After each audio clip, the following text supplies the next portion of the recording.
Hello and welcome to the workshop. Feeling good. Feeling very, very good. We appreciate you coming through and checking us out. We have a pair of off-white Nike sneakers on deck. If you follow me on Instagram at Mr. Foamer Simpson, then you probably saw these yesterday on my Instagram story. If not, don't worry about it. You are going to see them right now.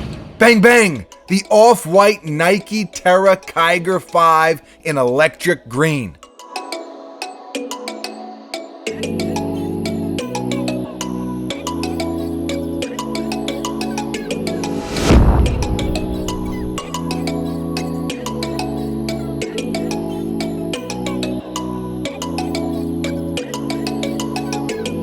These released last month, the 24th to be exact, and retail was $180. And like almost all of Virgil's stuff, instant sellout, even though the resale value is about as low as any off-white Nike sneaker that I've ever seen. This is not my pair. I just grabbed them from our friends over at Kicks Are For Us. They had a few pairs on deck, and this is a sneaker that a lot of you were asking about. So we figured we would bring a pair back to the lab and dive in. So that's exactly what we're gonna do. I think it's funny because this is the first Nike off-white sneaker in a while that actually feels fresh. We've talked about it a bunch. Virgil, he finally listened to me because he obviously tunes into this channel and dissects these reviews. He's super into it.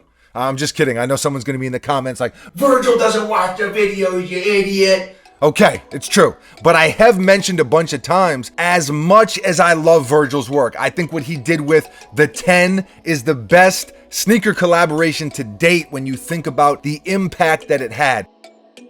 All that said, it was just getting too redundant. Another Jordan 1, another Vapor Max, etc., etc. These feel much different. And the irony of it is, they probably have the least value monetarily, but I think it's actually some of his best work. When I say least value, I'm comparing it to other off-white Nike sneakers. Now, let me clarify as far as his best work. I actually hate the sneaker. This silhouette has almost zero casual appeal to me. It's a track shoe. I don't want to walk around in these, but Virgil absolutely freaked them. Let's walk through the details and you will get a better idea of what I'm talking about. Electric green, which I always love electric green. It's like a nylon material, and then you got this olive long-haired suede. One swoosh is mostly just in the nylon, then the other is tinfoil, and on that first swoosh, let's look a little bit closer. It goes from on top of the foam, across the stitching, into the nylon, and then into the suede, which I think is so dope. That is such a cool touch. Two sets of laces, the regular pair, then you got these funky round laces with a fly wire setup. Also, peep the back of the shoe and the tongue, both foam, and both have like these polka dot cutouts, same as the box that they came in. He even switched up the paper inside the box. It just feels so much fresher, like I said. Electric green spiked outsole.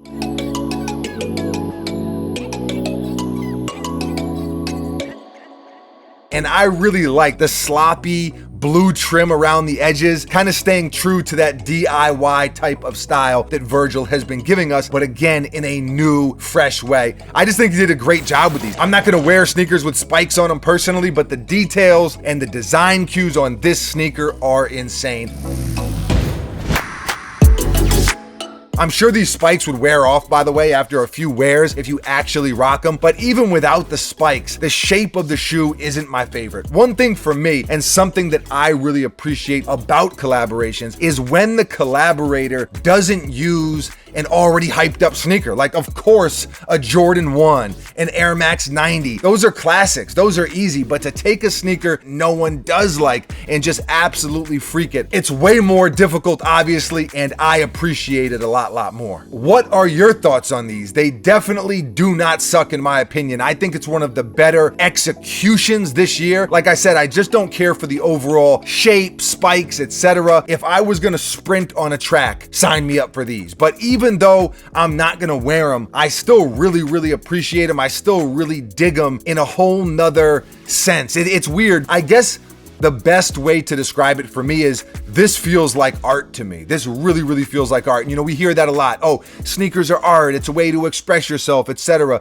But this feels like an art piece. This feels like something that you could see in a museum, and that is so dope to me. I'm done ranting though. Leave a comment below and let us know how you feel. Always love to hear from you. Thank you for watching. You are very, very appreciated. We will be back tomorrow. Same time, same place, right here at The Workshop. Until then, adios.